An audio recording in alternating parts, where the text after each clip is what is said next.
All right. Stephen A., I will give you the floor to respond to that. Thank you. Give me the camera, please.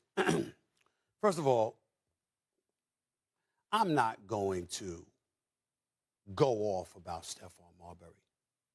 We are here. We give our opinions every day. Stephon Marbury is a brother out of Brooklyn, New York, who could ball. I covered him in Lincoln High School. I knew him. I knew his brothers to a lesser degree, his wonderful parents as well. I'm not going to insult Stephon Marbury. I will say Stephon Marbury has had a problem with me since 2009 because we thought he was a bit bizarre when he was eating Vaseline, literally on video, like it was a bunch of cheeseburgers or something, like gobbling Vaseline, crying. He later admitted he was depressed and what have you. And then obviously because of that, the level of awareness with, issues of mental health came in the fold. And so that's nothing to joke about or to be disrespectful about. As it pertains to him and his support of Kyrie Irving, I can understand it. Stephon Marbury was on 5 different NBA teams. Stephon Marbury was somebody that was considered an incredible, tremendous talent who had leadership issues when he was in the NBA. And so it seems more than apropos that he would come to the support of a Kyrie Irving.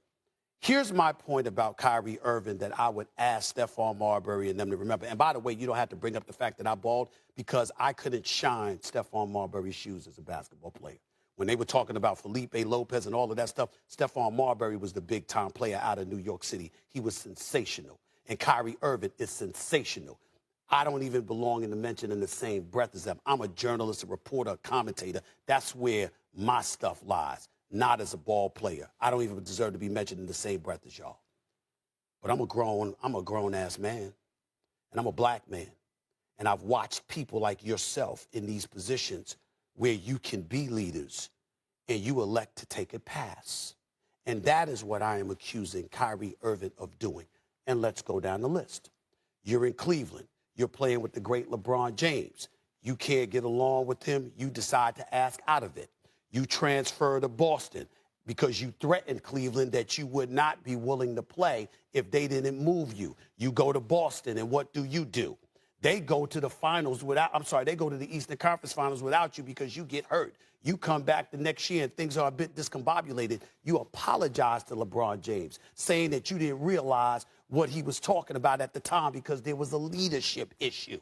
Okay, you ultimately end up departing out of Boston. After promising Boston fans I would stay there, okay, if you'll have me, and then you get up and leave. You end up going to Brooklyn.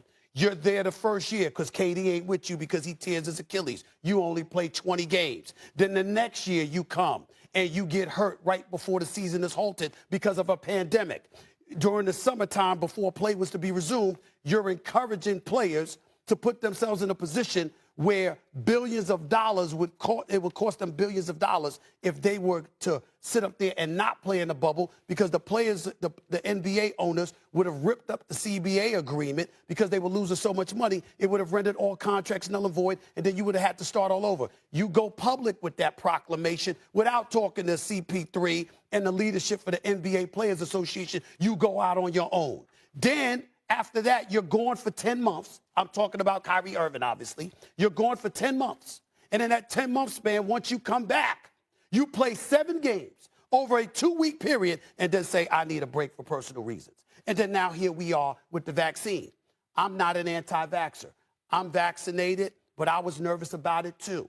Okay? I understand Kyrie's reservations. But when you go to an ICU unit, and you see a bunch of black people in there, you understand that has been infected by the virus. When you think about pre-existing conditions that have plagued our community and what have you, and you see black people dying, you take the position that I think I took. If you don't want to do that, that's fine. But my point is, you left Brooklyn hanging. So KD is there because of you, and James Harden is there to a degree because of you. But you're not there with them. And I'm saying, once again, this points to leadership. And last time I checked, that makes me disqualified because I've taken that position. It makes me disqualified to talk about this. Stephon Marbury, I was a sports writer when you were in high school. You didn't say anything about me then. If Stephon Murbury has such a problem with my voice, why did you use my voice prominently on your own documentary, The Kid Out of Coney Island, that was aired on Netflix? Go look at Stephon Marbury's documentary and who's all over it. Why did you have these people come interviewing me about you and about how great you were if suddenly my voice was a problem? You see the inconsistency? You messing with the wrong brother, my brother. I'm going to say what it is, and I mean what I say. I ain't selling out. I'm looking out. The fact of the matter is, Kyrie Irving has put himself in a position where we get to question his leadership based on the multitude of decisions that he has made. Yeah. It doesn't make him a bad person, because he's not. It doesn't get us to ignore his philanthropy, because we shouldn't. He's a beautiful person whose heart's in the right place, who's done a lot of great things for a lot of great people. But on this particular issue, I believe he's wrong. If you disagree with me, I respect that. Whether you in China or New York or anywhere in between, you have a right to voice your opinion. Right. But don't act like just because I didn't play the game on your level that I don't get to say this about Kyrie Irving. Let's leave it there. And I just want to say one thing.